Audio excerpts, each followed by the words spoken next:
Atmosfera emozionante a Badia Polesine per l'inaugurazione del teatro restaurato che si è svolta martedì 17 maggio. Sono particolarmente contento ovviamente di questa serata che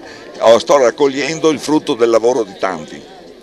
per cui anche immeritatamente raccolgo questo frutto, ma è un premio per tutti i badiesi, i quali hanno sempre avuto la nostalgia della riapertura di questo teatro. Mara Barison, responsabile della biblioteca civica, ci ha illustrato alcune note storiche sul teatro. Il teatro sociale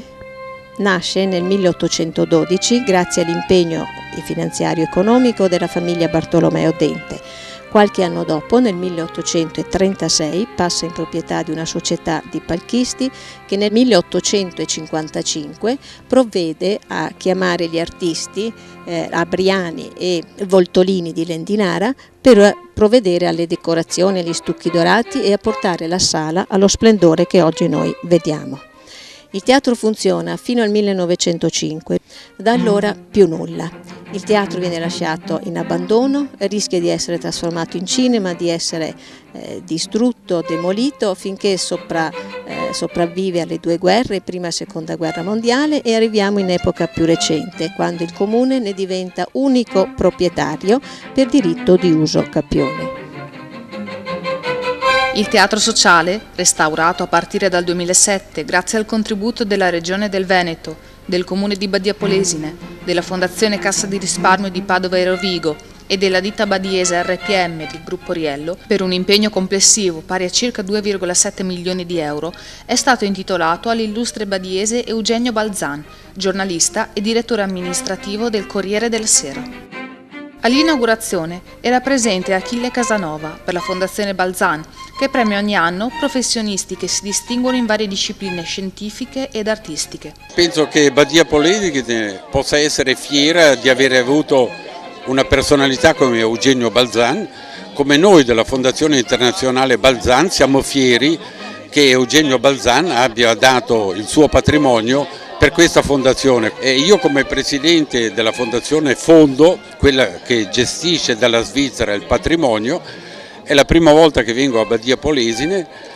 e veramente ho scoperto una città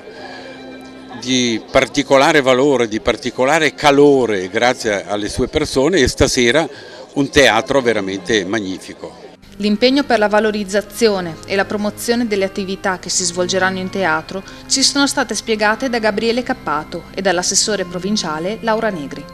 Già questo teatro, prima che venisse aperto, è entrato a far parte della rete dei teatri della provincia. La nostra idea è quella di coordinare le attività che vengono realizzate nella nostra provincia dal punto di vista proprio degli spettacoli teatrali. Sarà impegnativo perché in questo momento di risorse abbastanza scarse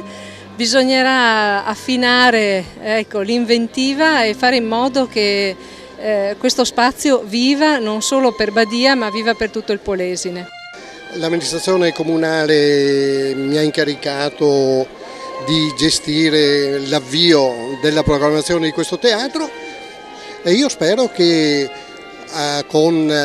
dopo questa serata questa programmazione possa iniziare e possa consentire ai badiesi o comunque a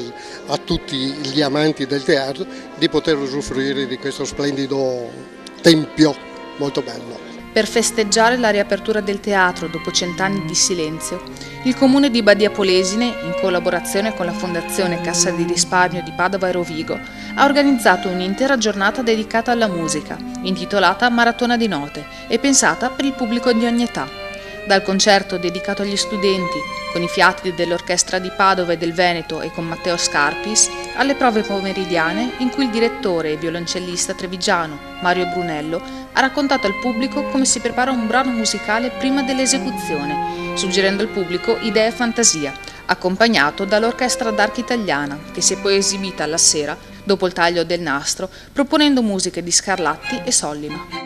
Di buon auspicio le parole del maestro Mario Brunello, che ha diretto il concerto inaugurale. Il brano che è principale di questa serata, che è Spasimo di Giovanni Sollima, È stato composto per la riapertura e l'inaugurazione di uno spazio straordinario che c'è a Palermo, che è appunto la chiesa dello Spasimo, che è all'interno del quartiere della Calza, il quartiere arabo di Palermo. Questo può essere di buon auspicio per questo splendido gioiello che con grande sorpresa ho trovato qui a Badia Polesine, un teatrino meraviglioso con una bellissima acustica, perciò speriamo che non sia solo un'inaugurazione ma che diventi il cuore pulsante della cittadina. Tornato all'antico splendore, il teatro di Badia Polesine, definito anche la piccola Fenice per la somiglianza con il grande teatro veneziano, non merita di essere solo una bomboniera, una scatola d'oro, ma piuttosto una sede elegante e vivace dell'arte e della musica altopolesana.